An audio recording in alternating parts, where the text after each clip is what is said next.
Welcome to the Encore Audio Archives YouTube channel. I'm Taper Dave, and this is my channel. I've uploaded hundreds of talks here that I've recorded at meetings in West LA, and I've also recorded conventions starting in 2013. I've got a bunch of those up. And Walt and Mary Murray, the original owners of Encore Audio Archives, started the company in the 80s, and Walt recorded Joe and Charlie's and a bunch of stuff down in Vista, California. My sobriety date is June 20th of 1994. I hope you find something you like, so please like and subscribe to my channel and comment down below. If you want to hear something that I don't have or that you don't see, I'll see that I get it. Anyways, take care and have a great day if you want to. Let's welcome today's speaker, Ann W. My name's Ann Wood, and I'm an alcoholic. And I just want to tell you that this is a really friendly, I've gone to some meetings and they just don't even talk, and you make me feel welcome, and I appreciate that. I'm just going to tell you in a general way what it was like, what happened, what I'm like today. And I want to thank Scott for inviting me here. I know he's not here today. I hope his father is better and well. And John, thank you, John. I love John. I don't even know John, but I love John.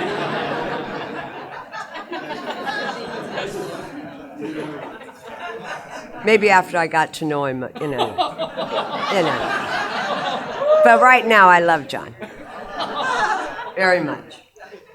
I'm just going to get into this real quick because there's just no sense in, I'm not funny. I've never been funny, so there's no sense in telling anything. I just may as well. I really like it when people get up and they can get comfortable and they tell a little joke, and I don't do that. No. So I'm just going to get right in and tell you what I was like. And I'm a car painter and a bedwetter. That's what I am. I drink so much that I can't wake up. So I just wet the bed, wet the couch, wet just wherever I'm at. It's just what I do. And I hope I remember to tell you the car. Oh, I'm going to tell you right now. I'm going to tell you the car painting story right now. At least I forget, and I don't want to do that. This is what I'm like when I'm drinking. I'm laying on the couch. It's around quarter to 9 on a Thursday night. And I was going with the Norwalk sheriff. And he had hurt my feelings. Now, he didn't just hurt my feelings. He really hurt my feelings. Do you know what I mean? So this thought came to my mind. So I went over to this store called National Lumber. They had National Lumbers then, 30 years ago. It was kind of like a Home Depot, but smaller. And I went in there and I bought 3 quarts, not those spray cans, 3 quarts of candy apple red paint, screwdriver, plastic bag, drove over to the Norwalk Sheriff Station parking lot, got out of my car, walked in there, popped the first lid, threw it on that green Cougar. The second one, I threw it on the top. The third one, I threw it on the trunk. And I watched this red paint drip off this green Cougar for a few seconds. Now, in the peripheral vision out of the corner of my eye, I can see the black and whites. They're going in, out, in, out. I'm drunk. I'm not stupid. I knew that wasn't a good idea, but, you know, you just have to enjoy the moment. So I just stood there for a little while, and then I picked up the cans, I picked up the lid, picked up the screwdriver, because you know when you're drunk, the weirdest things, it was like, this is a police station, they could get my fingerprints off this. So I threw that screwdriver in the plastic bag, walk out of there, get in my car, stop at a Dipsy dumpster, and wait for the call. Wow. 11 o'clock.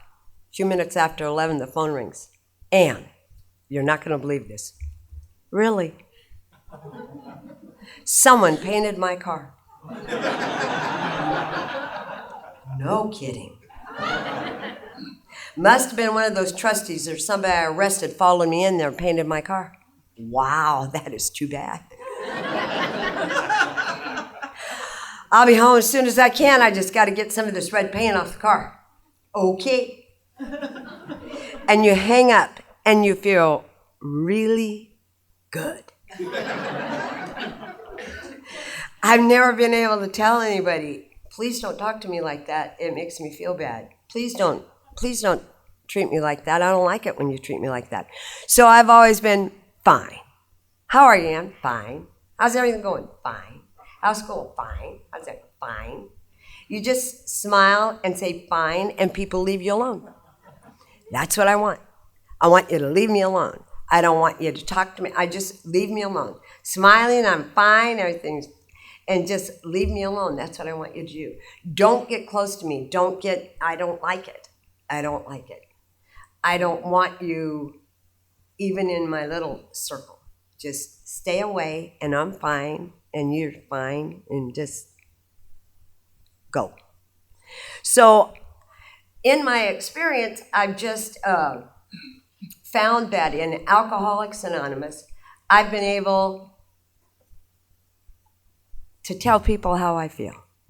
Now, when I first got sober, I was a little gruff. I would tell you how I feel, and then, it was a little rough. But lately, I've been able to tell people in a kinder, more gentle way, please don't talk to me like that. I don't like it when you talk to me like that. Please don't treat me like that. I don't like it. It is such a freedom to be able to just be who I am, say what I feel, and not have to hide. I want you to know that I have a sponsor. Her name is Millie G. She's a member of the Pacific Group. I am a member in good standing of a little group called the Bellflower Big Book Group in a little town called Bellflower. And my sobriety date is May 18th, 1981. I don't know how 30 years happened, but I'm just going to tell you, you just keep coming to these meetings, and you stay sober, and it just happens. You don't die, and you don't get drunk, and you get 30 years, and wow, I'm so happy about that. I tell you about me because I'm supposed to be able to identify. You identify with me, something that someone up here from the podium says, and makes you feel like that you belong. And it happened to me when I came to my first few meetings, that I understood the loneliness and the desperation. There was a desperation inside of me. It was black and dark. And I was very sure if you took the top of my head off, there would be nothing in there. Because I drank away all the personal dignity that my parents had instilled in my brother and I, one chunk at a time. It was like I was a little kid, and I had good mom and dads. I hear people get up to this podium, and they got beat up and slapped around and hurt, and Jesus, I'd have drank then too, really. But that didn't happen to me. My mom and dad loved my brother and I very much. We did go to this church. And these feelings inside of me, you've got to blame somebody. I cannot feel this bad by myself. It has got to be somebody else's fault. It's got to be your fault, her fault, their fault, his fault, somebody else's fault. I can't feel this bad all by myself. So for a while, I blamed the church. Now, it was scary. When you're a little bitty kid and you line up on the wall and it's Friday night or Saturday at noon, and you have your big brother with you, and I put him in front of me because I'm terrified, and I don't want to do this. And it's part of my personality, and he is he's a shy guy, but he had no conflict. He had absolutely no conflict.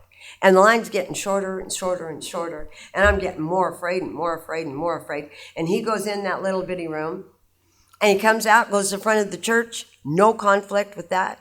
I go in that little bitty room. It's very, very dark in there if you haven't been in one of those little bitty ones. And this little window light slides open. Wow. So I lied. I always lied. I'm not going to tell that guy. It's none of his business.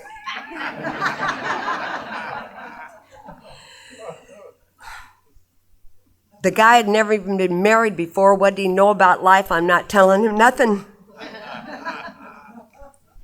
So you lie. Then you come out. Then you go up to the front of this church and you get on your knees. You find your brother.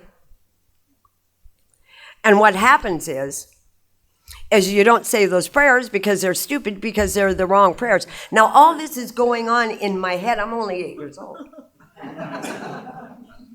And you walk out, and my brother walked out with a peace and a happiness. And I walk out, and I know that I'm bad, and I know that God is angry. And if you keep me angry for a long enough period of time, you see, I become enraged. And if you keep me enraged for a long enough period of time, see, I'll just paint your car.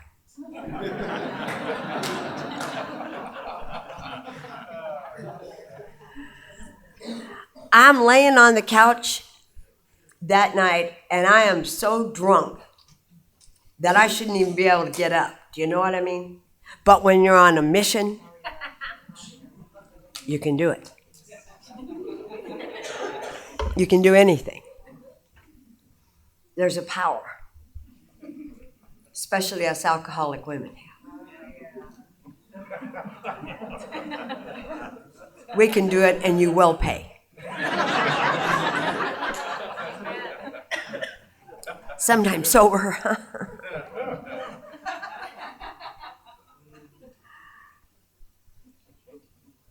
I drank on a daily basis at the end of my drinking in an isolation that I can't describe. That if you understand, that you do. And if you don't, no one can explain it to you. It is so deep. It is so lonely. It is so black. That if you understand that, then there's two of us, and we don't have to be alone. It's important to me not to have to feel like I'm alone. I don't like being in a lonely place with a darkness inside. In Alcoholics Anonymous, I have found a place where I don't have to live like that, where I don't have to be afraid, where I don't have to be alone. I don't have to worry about where I'm going, because I already know. I'm going to be at a certain meeting every night, knowing where I'm going. There's a comfort in that for me, that I don't have to worry that I'm going to have to be somewhere isolated. What a freedom. When I was a little kid, my mom and dad, they would take us to this church. After this church, we would go on this ride. And I had the most beautiful example of a woman sitting right in the front seat, right in front of me. And I never saw it. She would simulate interest, and we would go to the same dairies every single Sunday. We'd have the same roast with the same carrots and the same potatoes, and we did the same things.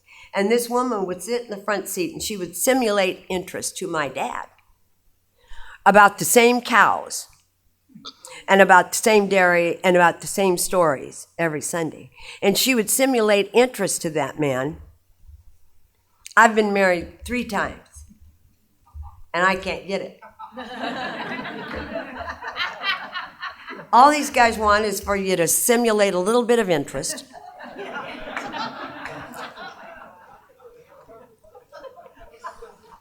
And have a nice roast beef dinner when they get home. That's all they want.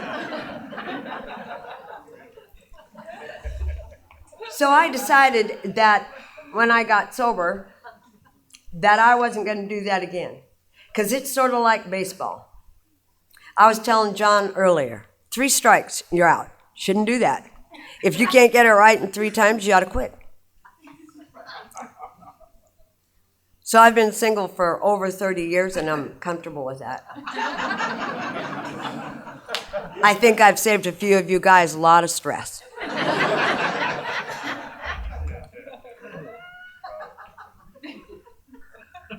Fine. I'm just fine. When I was drinking, the pain of, I know that I hurt a lot of people. In my mind, it seemed like it was their fault. In drinking, I can justify anything. And I know that in my inventory, I found that I owed a lot of amends. I didn't like making amends. So I try very hard in my life today not to do anything that makes me have to apologize to anybody. I don't like apologizing. So if I keep my side of the street clean, see, I don't have to do that. That's another freedom that I found here. I'm going to tell you about my son. It's really none of you guys' business, but when I get up here, there's something about this podium that makes me want to tell the truth. I never know what I'm going to say. I don't like to plot and plan that little thing because it just gets so screwed up. And I can't remember anything, so, it's better for me to just tell you what I feel when I'm standing here. I was 39 years old. I had been sober in this program for 4 years. I'm going to tell you this because I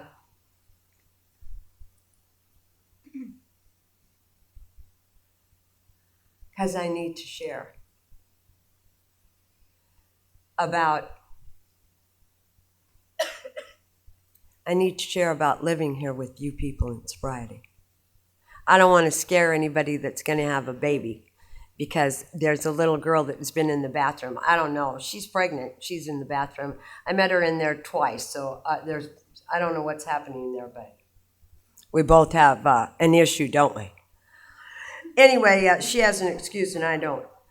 I was 5 years sober. I had opened a beauty salon in sobriety, because I want you to know we can have anything. When you get sober, and you just have a dream, do you know that you can have anything that you want here? That anything at all is possible. You have a dream and you just go for it. And I opened up this beauty salon, and I'm 5 years sober. It was incredible. I don't know. There it was. And it just happened. And crazy people, nobody tells you that you shouldn't do something. I mean, they just say, go for it. And people in Alcoholics Anonymous are helping me paint the beauty shop and just getting it all together. And it was so exciting. And I opened this thing, and it's just going like a rocket. And the fact is that it's still going today like a rocket. Because what I do is that I just follow tradition one. What's best for the whole. That's how I run that business, what's best for the whole. And I'm sober, and I'm going along, and this man and I went on a cruise. He got sober too. I don't like him now. I didn't like him then. He's not a bad person, doesn't make me a bad person, but we don't like each other. That's all there is to it. And we went on this cruise, and 2.5 months later, I have this fast-growing tumor in my belly. Now, I've been sober for a period of time, and things are going well. I hadn't seen this guy since the cruise, but, his dad. We were married, sort of. Do you guys understand that? Being married, sort of. Oh, yeah, you're married, sort of. Don't act like you don't know what I'm talking about. You're sort of married. I mean, you're married, sort of. You are, but you really aren't. It's whatever convenience happens. You are. So here I am, and I come home from the doctor, and I asked my daughter, who's now 13 at the time. She was 8 when I got sober. I said, what are we going to do? And she said, well, we're going to keep him, Mom. Wow, okay. Circumstances beyond my control, this little boy comes out mentally and physically retarded. Now I'm 5 years sober. I'm sitting in meetings of Alcoholics Anonymous going, how are you, Aunt? Fine. How's everything going? Fine. How's baby? Fine. How's your husband? Fine. Everything's fine. Thanks. There was a man that was in that meeting. I was walking down the steps, and he'd seen me since my first day of sobriety. And he took one look at me and he said, Ann, if you don't find one person in here you can trust and a few friends to share your life with here, you're going to die. You know that hole that you have in the middle of your gut, that the only thing that fills that hole is a drink? You can have that same hole in Alcoholics Anonymous.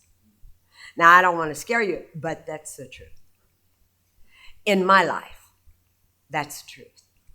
It's because I was fine. It's because I couldn't tell you, because it's none of your business either. It was just like that priest, none of your business. So I don't tell.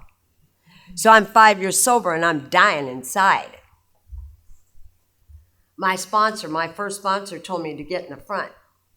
And I said, no. She said, get in the front seat. I said, no. She said, I told you to get in the front. God. So I got in the front. Because, see, my mind is so... I'm sitting in the back of your neck going, do you not know that you need your neck shaved? Where'd you get that haircut? I bet you went to one of them cheap haircut places. Why would you ever color your hair that way? I'm sitting in a meeting, and there's a person up here sharing their experience, strength, and hope, and I'm back there wondering why you haven't shaved your neck, because, see, that's where my mind, it's small. My little mind is like this. So what she knew, she was smart, made me get in the front seat. I have to get in the front because I can't stay focused. I still sit in the front. I'm sitting in that front row, and it's a whole year, and I don't tell anybody. And there are people getting up at the podium, and they say, on the loving God that we found here in Alcoholics Anonymous, I will get up and rip your throat out. I was pounding on the steering wheel, cussing at God, driving home from meetings. Insane. Don't want to tell anybody.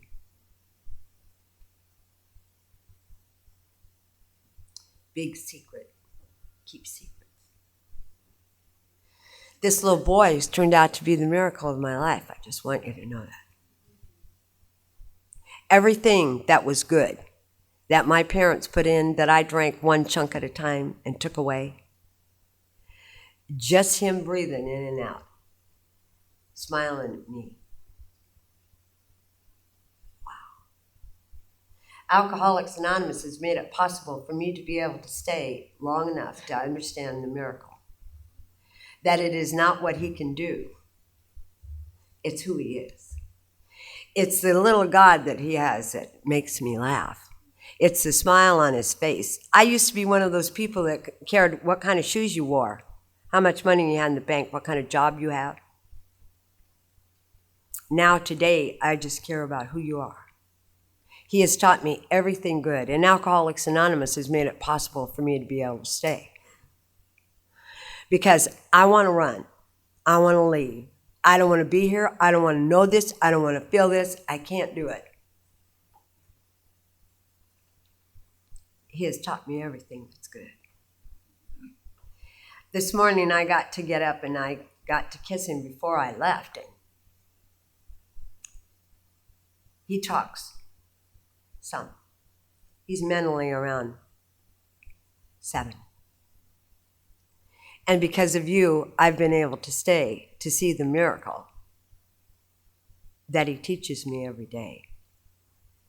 It doesn't matter what you guys do. It doesn't matter where you live. It doesn't matter what kind of car you drive.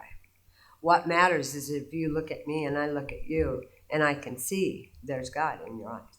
I can. When I was, I'm just beginning to understand the beauty of this little boy. And my mom has got cancer of the pancreas. Well, that sucks. Cancer of the pancreas sucks. And I don't want to go out there. And I have to change sponsors because this woman sponsor that I had kept talking about God, and I hated God. So if you're 5 or 6 years sober or any length of time sober and you hate God, I am proof that you can stay and still find a loving God right here that I have today. But at 5 years of sobriety, I'm hating God, hating you, hating these meetings, enraged. And a drink looks very close, very close. And I'm driving out there, and I'm pounding on the steering wheel. I'm cussing at God again. And I get there, and my mom's very sick and very weak. And I put my arms around her, and she said, I'm not afraid when you're here. Wow. See, you taught me that. I don't know how to do that. What a privilege to be able to hold that woman. What a privilege to be able to kiss her. What a privilege to be able to show up. My sponsor was a man, Johnny H. He sponsored me for 20 years, and I don't care what you think about that either. Because if he wouldn't have taken me on, I'd be dead. I know that. He scared me a little bit. I believe that you have to be a little bit afraid of your sponsor. I do. If I'm not a little bit afraid of you, I won't do what you tell me. I just won't. I don't know what that is about me, but if you don't scare me a little bit, I'm not doing it. He scared me a little bit, and he said, Ann, you said you were going to be there, be there. Say you're going to show up, show up. I don't care how you feel. I don't care what you think. Show up.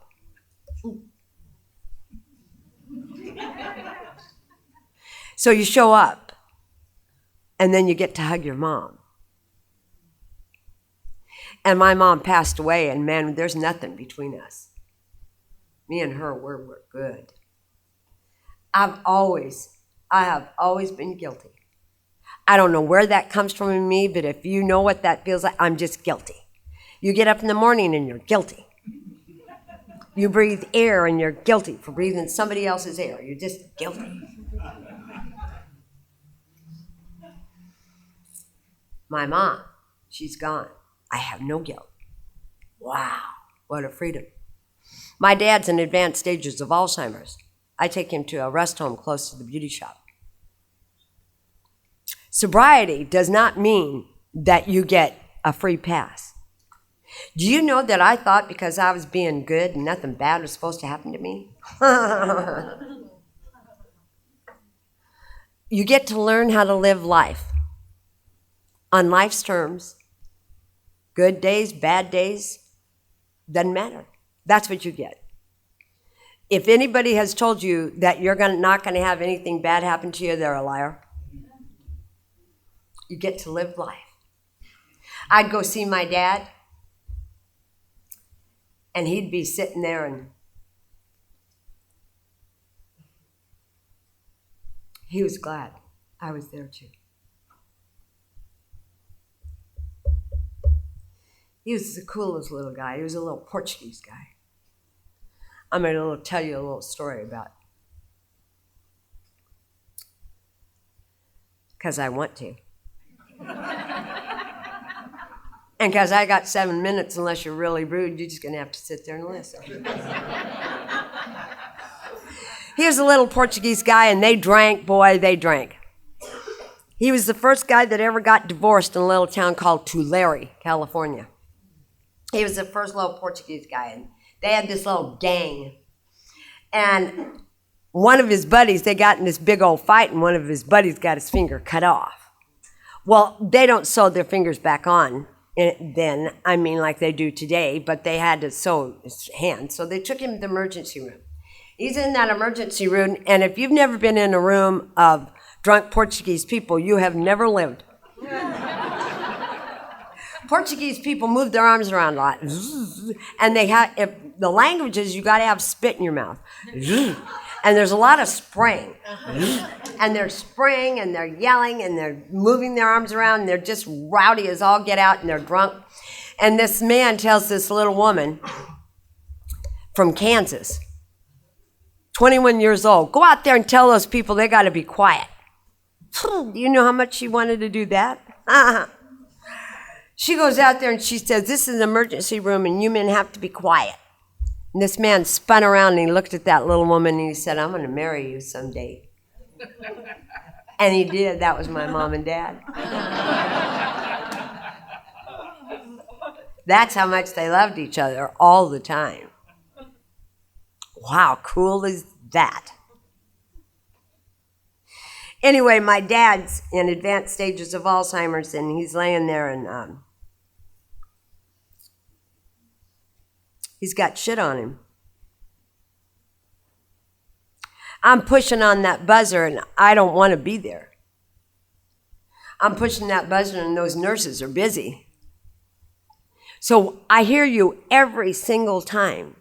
Every time. When I don't know what to do because I come to meetings on a regular basis, I know what you do, Ann, is the next indicated thing. And the next indicated thing is that you pick him up, you wash him off, you put clean pajamas on him, you put him back to bed, you put Ben Scully on the radio so he can hear the ball game. You take him strawberry Twinkies, because he liked them. And then you go to the meeting, drive like a maniac over to the meeting. You see your sponsor's face way over in the corner. Don't talk to nobody. You just run in there and you run up to your sponsor and you say, I don't know if I'm going to be able to stay. I just washed poop off my dad and there's people in here talking about flat tires and broken fingernails and I'm going to kill somebody.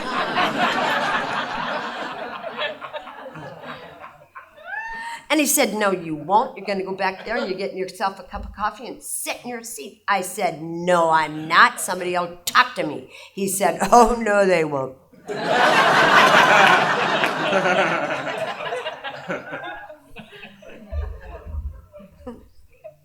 Nobody talked to me. I was sitting in my seat, and here it came. Wow, it's the music. I heard it. For the first time, see, you do what you're told, and you get to hear the music. I was sitting in my seat, and I heard it. It's you women over there talking, and you're talking, and somebody's laughing, and it's the man, they have deep voices, and you hear all that, and you're sitting in your seat. Sorry to interrupt your viewing. Taper Dave here. Just wanted to take a second to ask you to like and subscribe to my channel. Let me know if you like what you're listening. I've got some very good talks here, and this one's a great one. Just curious, do you think this is better than Zoom? Tell me what you think. Wow. There's a music in this meeting. I can hear it. In a good meeting of Alcoholics Anonymous, there's an electric atmosphere in the room. It's like a high-pitched woo. It's all of us. We do that. When we're in a meeting and it's a good meeting and a lot's going on and there's all kinds of activity and there's GSRs and all those LCD and DFT and whatever those things are. And they're active and they're doing things and it's happening. It's a good meeting here. A lot of electricity in this room. My dad died, and I have no guilt. Oh, man. Is that the coolest thing? I have no guilt. I'm safe. I don't have to worry about what I should have, could have done. I did it. My sponsor, on a continual basis, my little Millie, too. I got her 5 years ago because I had to soften up. I'm a sober woman in Alcoholics Anonymous, and I'm tough. I'm too tough. I knew I was too tough. I run a business, and I take care of business, and I don't have a gentle spirit about me. I have a loving spirit that I've learned from you, but I'm tough, and I know it. So I changed sponsors, and my sponsor directed me. My old sponsor, my male sponsor, directed me to Millie. He said, go to her. She's the one. My Millie sets me straight. She's very, very nice, very sweet, very little, beautiful little thing. She's the velvet hammer.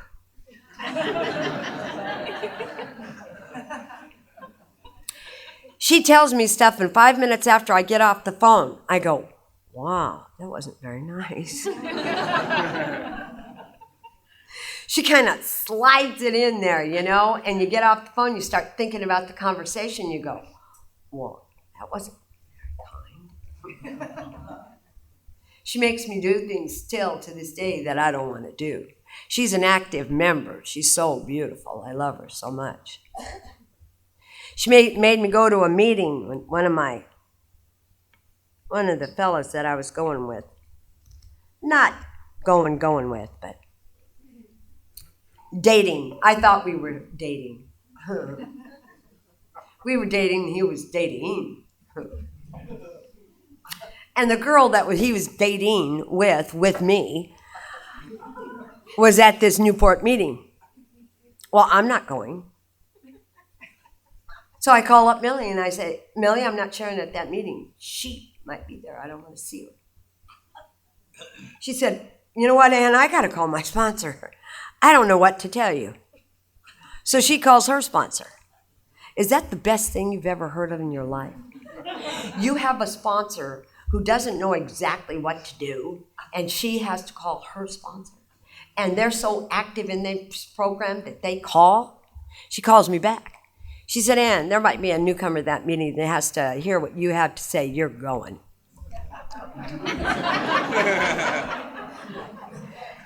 You get dressed and you suit up and you show up.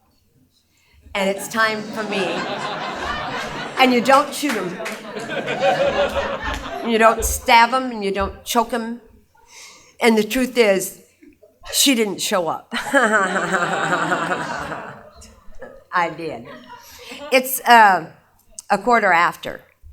And I'm going to stop now, but I'm going to tell you that a loving God that I have found in Alcoholics Anonymous, at first through you, I have my very own, that I talk to in my car, that I talk to all day long, anytime I want to. He's been given to me as a gift. It's all a gift. I hope you newcomers stay. And I hope you live life on life's terms. And I hope you do it in peace, like I thought. Thank you.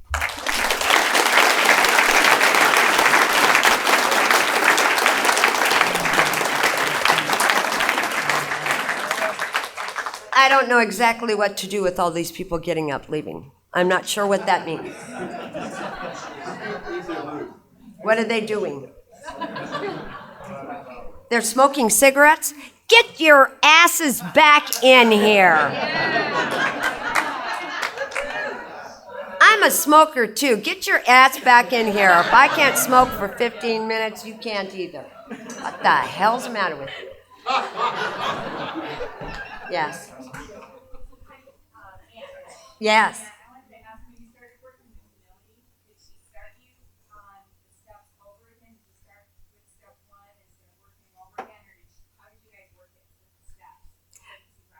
In sobriety, late in sobriety, she, pardon me? Oh, I'm through. Yes, thank you, John. Did my sponsor, Millie, did she make me go through the steps again? Did we start from step 1 again? And I went to her home, and we sat down, and we talked, and I shared with her from the bottom of my heart everything that I knew. Because when you have some time, you know where you're goofy. I know where I'm goofy today. It comes to me. I can see it. It happens. So we don't, when I first got sober, I think you guys that are newcomers are so lucky that you have people that take you through the steps. Nobody took me through the steps. You get in that book and you read that book and you get the step and you come back to your sponsor and you tell your sponsor what you learned out of that step. Nobody walked me through nothing. I mean, I struggled through that. So Millie makes you go through the steps, but not like we're going to do 1, 2, and 3. She talks to me and she knows. And she knew immediately after we had talked for a while what I needed to work on. And she made me work on it right away. Right away. And that's when I had to get softer. Because, you know, we women, we get so strong and so self-reliant. And so we don't need anybody. And that's not the way it's supposed to be. Yes. Last question. Last question? Wow. Okay. I don't know, but I'm following the rules. Better be a good one, huh? Yeah, I would think so. It's a three-parter, so we'll get to No, one question. part one. When your daughter told you, "Eat me, Mom," don't answer this right away. Have you had resentments with her or problems since or during that period of time? That's one. Number two, how's your relationship with your brother today or in general? And number three, admittedly, at least that's how I've heard it, you still have a thing with anger a little bit, right? It could happen. It could happen at Any moment. So be careful with the last part. Because I can find you and paint your car. I'm a fast driver, so My car will catch you. of course I'm leaving with those other people. Oh, You've gone off on somebody in your 30 years, I'm sure.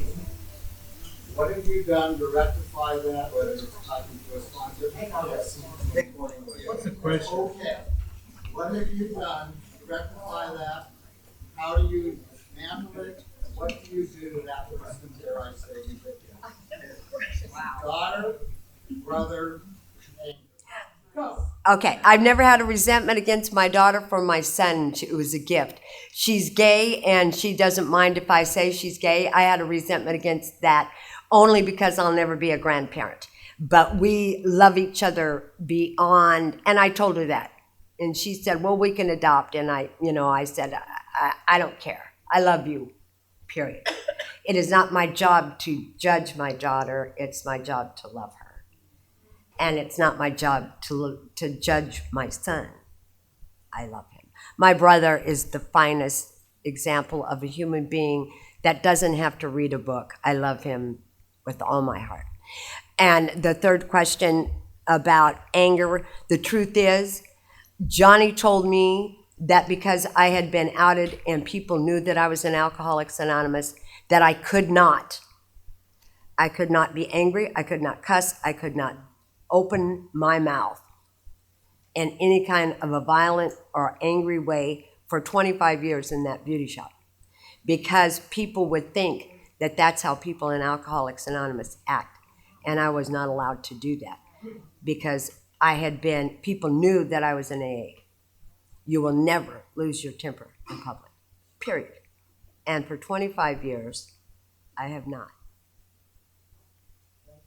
Yeah.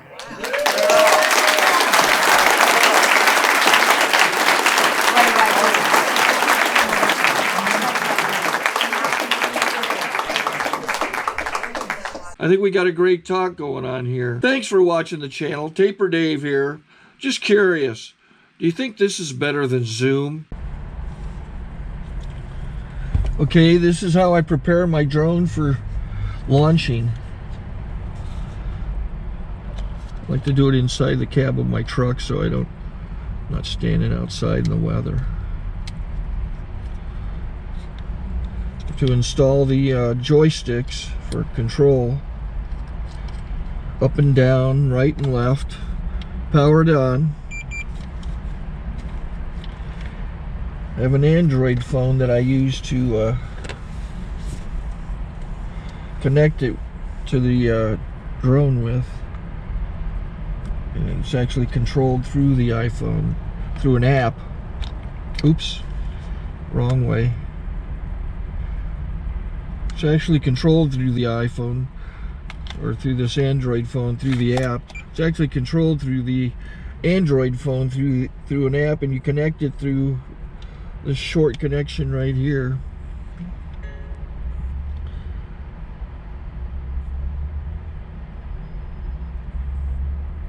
Remote control connected. Remote control's connected. So I pull out the drone. I have to extend the legs long legs extended first, then the short legs. Remove the gimbal protector. Set that aside, then power it on one short burst, then one long burst. I lay it down. So I have to go to calibrate. So the drone's not connected yet. It shows you here as this drone gets disconnected, even though the remote's powered on. So the drone has to establish it's connected. So I go into the app to calibration mode. First I'll calibrate the remote controller. Start calibration.